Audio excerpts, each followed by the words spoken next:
They tell you to be kind, to be gentle, understanding, forgiving, to see the good in everyone. From childhood, you are trained to equate kindness with virtue, to believe that goodness alone will protect you from the cruelty of the world. But this is the first illusion, because kindness, when untamed, doesn't protect you. It disarms you. The world does not reward purity, it consumes it. Those who live with open hearts often find knives hidden behind the smiles they trusted, and still they keep giving, thinking their warmth will melt someone's coldness. It never does. It only teaches others that they can take more without consequence. Kindness feels holy, but in the wrong hands, it becomes currency. Traded, exploited, drained. Manipulators love kind people because they are predictable.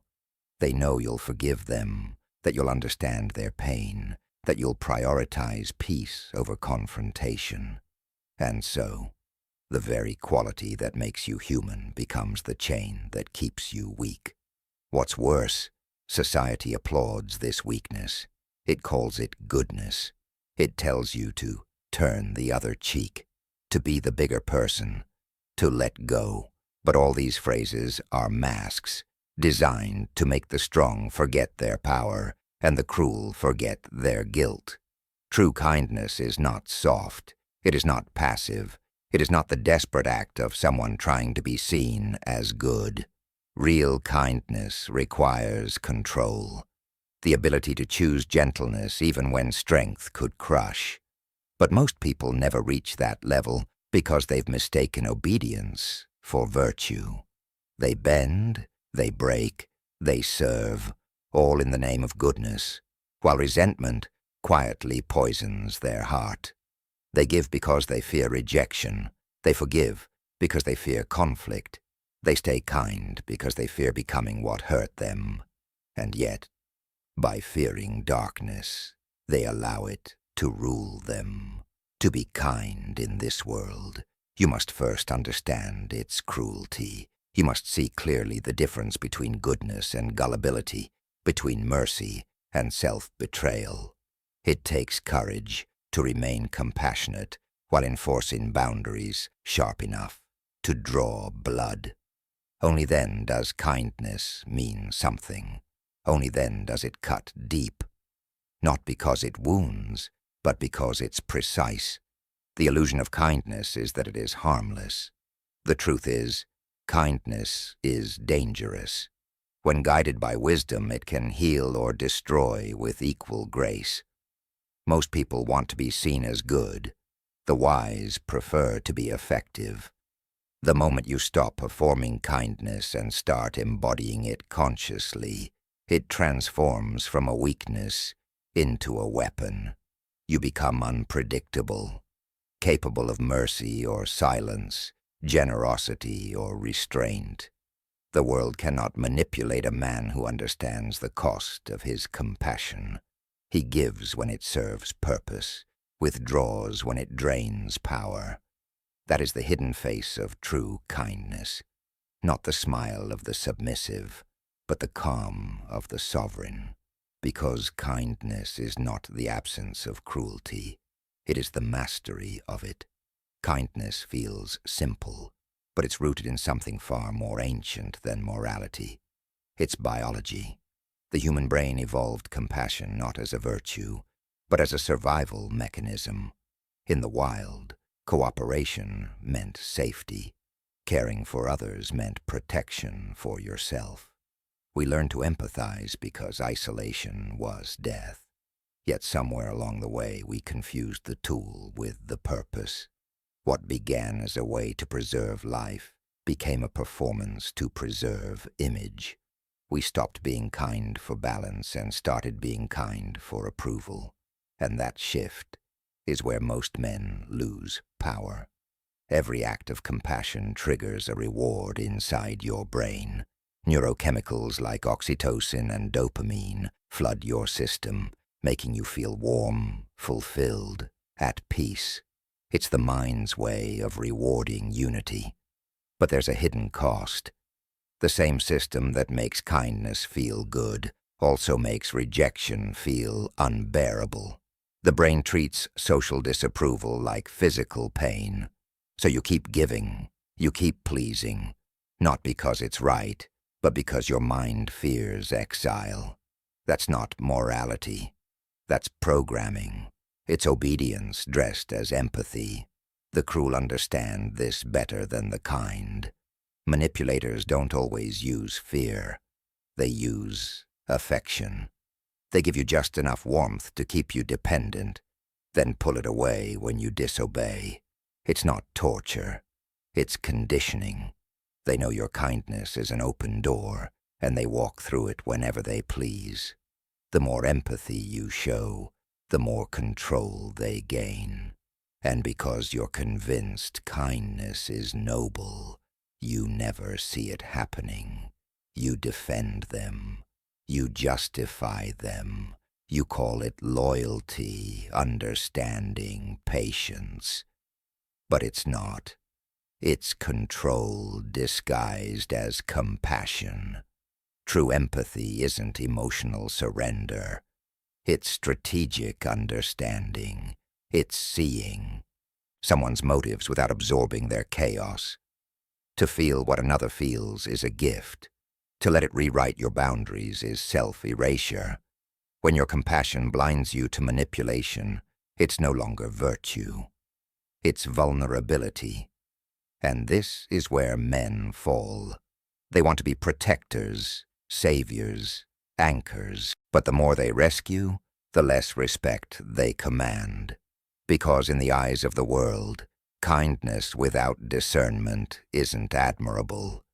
It's exploitable. To master kindness, you must first detach from its chemical trap. Be aware of how your mind rewards compliance and punishes conflict. Learn to see your empathy as energy, something valuable, finite, and to be spent wisely. Not everyone deserves your understanding. Not every wound deserves your healing. You can care deeply and still be calculating. You can be gentle and still be dangerous. The difference is awareness. When you know why you're kind, you regain control. Compassion becomes deliberate, not reactive. You give without needing to be thanked. You forgive without being blind.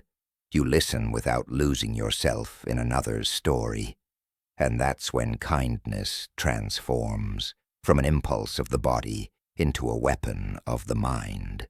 Because the truth is, people don't use force to control you. They use your goodness. Once you see that, once you understand that your empathy is leverage, not obligation, you begin to act differently. You start to decide when kindness serves purpose, and when it serves deceit. And that's when you stop being used and start becoming powerful. There comes a moment when every kind man wakes up to a painful truth, that goodness in a cruel world is not always rewarded. It's drained, twisted, and thrown back at him as weakness. He begins by giving from love, but ends up giving from habit. He forgives because it feels right, but each forgiveness chips away at his self-respect. He wants to heal others, but in the process, he becomes the one bleeding. This is the collapse of illusion, when you realize that not everyone wants peace, that some thrive in chaos and feed on those who don't fight back. You start to notice the pattern. The more you give, the less you're valued. The more you understand, the more you're ignored. The world loves a kind man until his kindness demands accountability. Then suddenly, he's too much, too serious, too intense.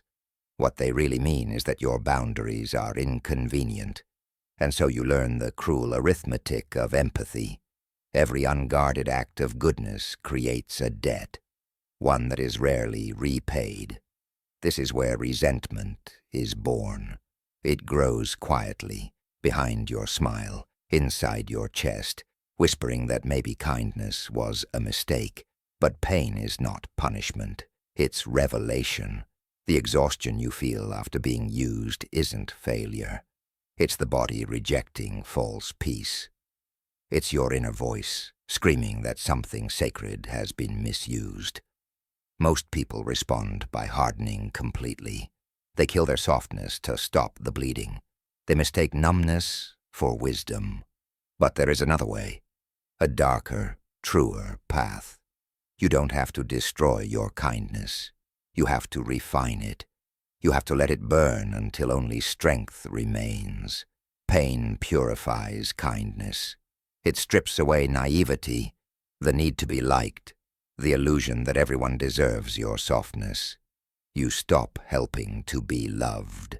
You start helping because it's who you choose to be, not who they need you to be. Your compassion becomes selective, strategic. You no longer offer it as a gift, but as a decision. You begin to see that real kindness isn't the endless giving that depletes you. It's the quiet control that protects your energy. The world will still call you cold. It always does when it can no longer use you. But beneath that coldness there's clarity, a deep calm that no longer seeks validation. You've learned that empathy without limits invites abuse. You've learned that mercy without judgment becomes martyrdom. So you start to build boundaries sharper than words. You listen, but you don't absorb. You help, but you don't chase. You forgive, but you don't forget. That's the moment your kindness stops being soft and starts becoming dangerous.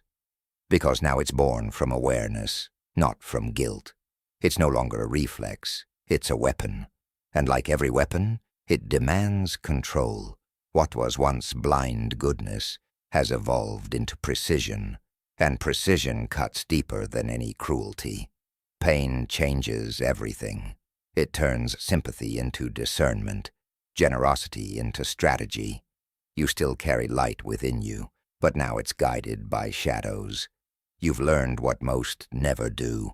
Kindness that survives betrayal no longer seeks comfort. It seeks power. And that power is what separates the kind man from the conquered one. Empathy is often seen as the highest expression of humanity, but in the hands of the disciplined, it becomes something far sharper, a psychological weapon.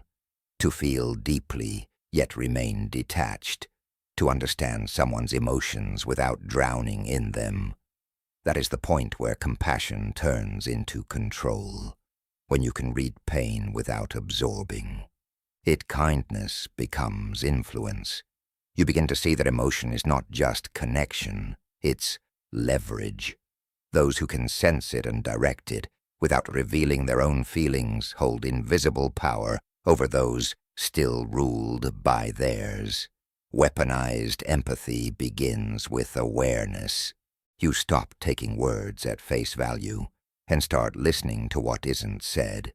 The hesitation before agreement, the subtle defensiveness in laughter, the flicker of insecurity behind confidence. Every emotion someone reveals is data, and data is control. When people feel understood, they lower their defenses. When they feel seen, they surrender trust. But understanding does not require sympathy. It requires clarity. You don't need to share someone's emotion to guide it. You only need to recognize its shape, predict its movement, and steer it toward your desired outcome. The most manipulative people already know this. They exploit kindness by mirroring it, by creating emotional familiarity to slip under your guard. But the difference between the manipulator and the strategist is intent. The manipulator feeds on others. The strategist reads them. To weaponize empathy ethically is to use understanding as precision, not to deceive, but to navigate. You begin to speak less, listen more. You mirror subtly, you pause deliberately. Every word becomes measured, every reaction controlled. People start revealing their motives without realizing it because you've created the illusion of safety. And in that illusion, you hold quiet dominance. True power isn't about emotional detachment. It's about emotional direction. You guide others' feelings like currents, neither resisting nor submitting, simply redirecting. You learn to appear harmless, patient, compassionate, while silently observing the emotional machinery that drives everyone around you. This is influence without force, leadership without declaration. It's the same principle used by great negotiators, rulers, and thinkers. Win the mind through the heart, but never let the heart rule you. Yet this skill demands precision. Without restraint, it collapses into manipulation. Without empathy, it becomes cruelty. The goal isn't to control people. It's to understand them so deeply that you can predict the direction of every interaction. You can choose when to connect and when to withdraw, when to soothe and when to strike. To the untrained, it looks like intuition. To the disciplined, it's calculation disguised as compassion. The one who understands emotion commands it. He can calm anger, expose deceit, and lead without raising his voice. Because in a world ruled by impulse, the man who reads feelings but doesn't feed them becomes untouchable. His kindness is no longer reaction. It's strategy. And strategy, when shaped by empathy, becomes power that feels like love but functions like control. When you reach that level of awareness, kindness stops being something you give. It becomes something you wield. And once you learn to use it consciously, every interaction shifts. Because now, your heart is no longer your weakness. It's your weapon. The hardest part of power isn't taking control, it's controlling yourself. Kindness without discipline is chaos in disguise. It leaks into places it shouldn't, reaching people who haven't earned it. The man who learns restraint doesn't stop being kind. He becomes selective. He gives deliberately, not impulsively. The world calls that cold, but it's actually clarity. To master goodness, you must treat it like fire, useful when contained, destructive when uncontrolled.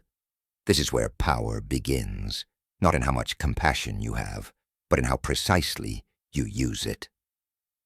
The disciplined man knows that not every apology deserves acceptance, not every plea deserves comfort, and not every pain deserves healing. He measures his kindness the way a general measures ammunition, strategically, with purpose. He understands that mercy has value only when it's rare, only when it's earned. Endless forgiveness doesn't make you pure, it makes you predictable. Those who exploit others rely on this predictability. They know you'll fold when faced with guilt. But the man of controlled kindness can watch guilt, tears, and pleas without losing his ground. He feels deeply but moves slowly. His empathy obeys his reason, not the other way around. Discipline is the wall that protects the sacred parts of you.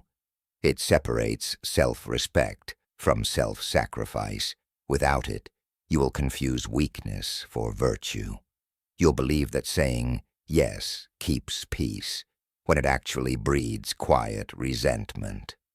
But when you master your giving, your presence becomes heavier, your word more meaningful. People begin to notice that your kindness has weight, that it's not free, not endless, not desperate. They start to value it because they know it could disappear at any moment. That scarcity makes your mercy powerful. Controlled kindness is not about withholding love. It's about filtering it. It's knowing that compassion without structure drains both the giver and the receiver.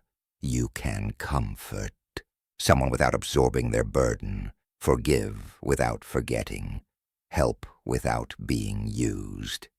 You learn to say no with calmness instead of guilt, to walk away with grace instead of anger. You understand that refusing someone doesn't make you cruel. It makes you clear. And clarity, in a world of confusion, is its own form of kindness. When you reach this point, your kindness transforms into authority. People sense it. They approach you differently, speak to you with more respect. They realize you're not driven by emotion anymore, but by principle. You don't act out of guilt or fear of being misunderstood. You act out of alignment. That's the discipline of controlled goodness.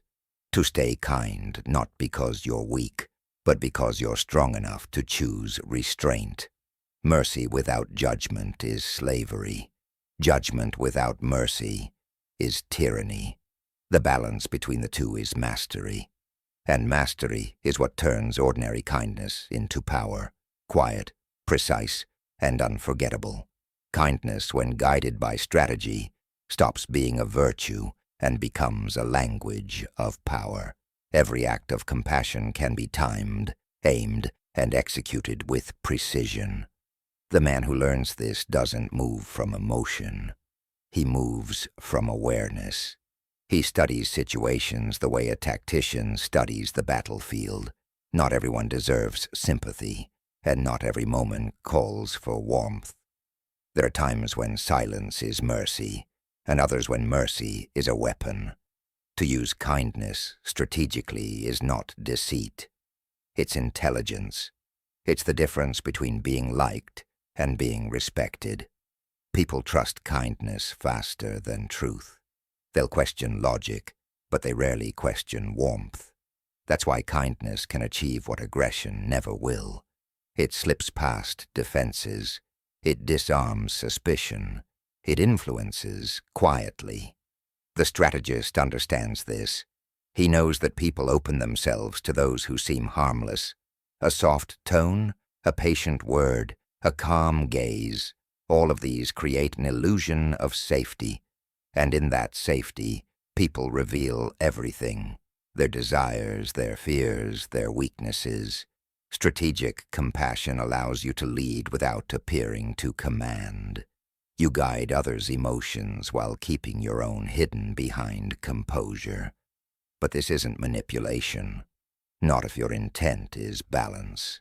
Strategy simply means awareness with purpose. It's knowing that unchecked empathy drains, while precise empathy directs. When you help everyone, you lose control of your focus. When you help selectively, your influence deepens. It's not about pretending to care. It's about caring in ways that create real results. A disciplined man gives energy where it multiplies, not where it evaporates. He knows when kindness softens hearts and when it weakens authority. Strategic kindness requires the art of timing. There are moments when showing warmth will disarm hostility, turning enemies into allies. And there are moments when withdrawing warmth will expose true intentions. The man who can alternate between both, between gentle and unreadable, becomes impossible to manipulate. His kindness no longer signals vulnerability, it signals control. He knows exactly when to open his hand and when to close it. This balance makes him unpredictable, and unpredictability is the foundation of quiet dominance. People follow those who understand them, not those who overpower them. That's why strategic compassion is more potent than authority. It gives you reach into minds, into loyalties, into trust. When others compete through force or ego, you navigate through understanding. You become the calm in the room that bends everyone else's emotions around it. That is the silent influence of calculated empathy, and yet the deeper you master this, the more self-control it demands. The danger of strategic kindness is pride, the belief that you can't be touched, The moment you use compassion purely for advantage, it curdles into manipulation. But when your intent remains clear, when you choose kindness as both principle and weapon, it becomes something higher. You gain power without losing humanity, influence without deceit. That's the true discipline of the strategist, to see kindness not as surrender, but as positioning, to use mercy not to appear moral, but to remain in control, because when kindness moves with awareness, it's no longer an emotion, it's a force. It shapes relationships, shifts hierarchies, and turns presence into quiet command. And those who understand that never need to shout their power. They simply extend a calm hand, and the world obeys. Mercy is misunderstood. People think it's weakness in disguise, a gentle act meant to show moral superiority, but real mercy is not about sparing others. It's about proving mastery over yourself.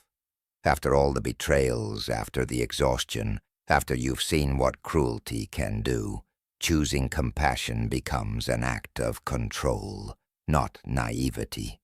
It's the moment when you realize that forgiveness, when deliberate, is more terrifying than vengeance.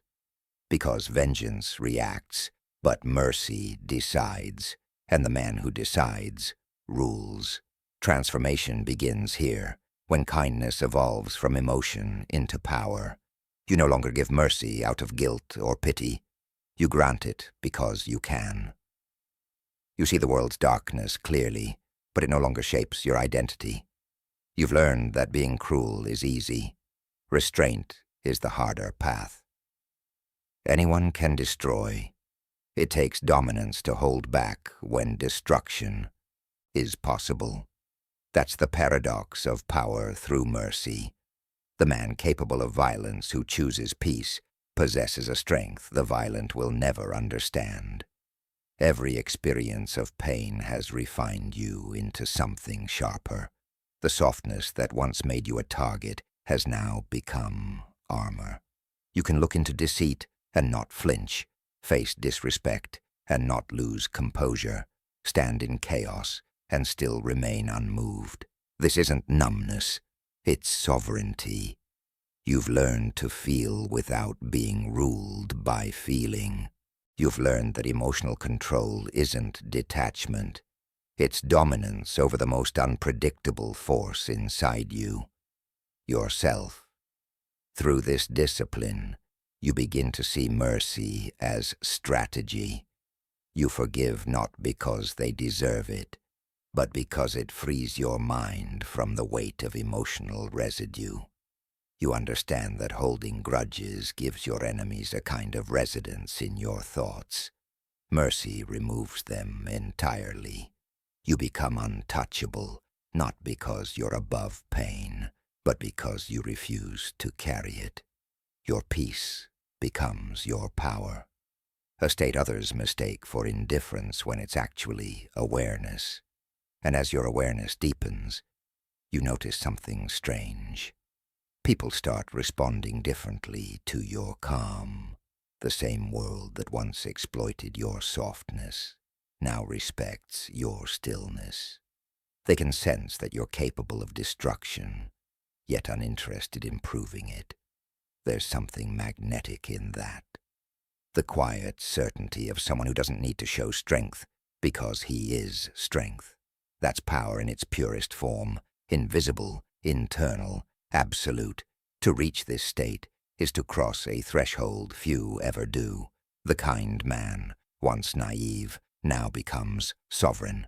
His empathy is no longer weakness. It's a form of command. He sees everything, cruelty, manipulation, suffering, and still chooses precision over reaction. That choice separates him from the masses. It transforms kindness into a crown, mercy into dominion. The strongest men are kind not because the world deserves it, but because they've already seen why others stopped being. Mercy is no longer moral, it's tactical. Forgiveness becomes a form of self-protection, peace becomes a weapon, and through that balance of heart and control, you become something unbreakable. Not the good man the world expects, but the balanced one it secretly fears. Every philosophy of power ends here, at the edge, where compassion meets cruelty. The final law is simple, brutal, and liberating. Ruthless compassion. It sounds like a contradiction, but it's not. It's the equilibrium between love and law, between empathy and consequence. It's what separates those who feel from those who rule. The kind man without boundaries becomes a servant. The powerful man without compassion becomes a tyrant. The rare few who balance both, who can love deeply and strike decisively, become sovereigns in every domain of life. Ruthless compassion is not about punishment. It's about clarity. It is the refusal to let emotion cloud judgment. It's the ability to see someone's pain, understand it, even feel it, and still do what must be done. To a weak mind, this looks cold. But the truth is, mercy without strength is an invitation for chaos. The world doesn't crumble because evil wins. It crumbles because the good lack the discipline to be dangerous when required. Sometimes, peace demands blood. Sometimes love must end something before it rots. The man of ruthless compassion knows this, and carries the burden of acting while others hesitate. This law doesn't ask you to abandon your heart. It asks you to master it, to use empathy as vision, not leash, to stand in front of those who manipulate guilt and say, "I understand you, but I will not let you pass."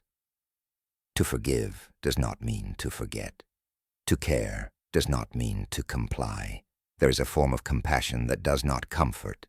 It corrects, a kindness that doesn't soothe. It restores order.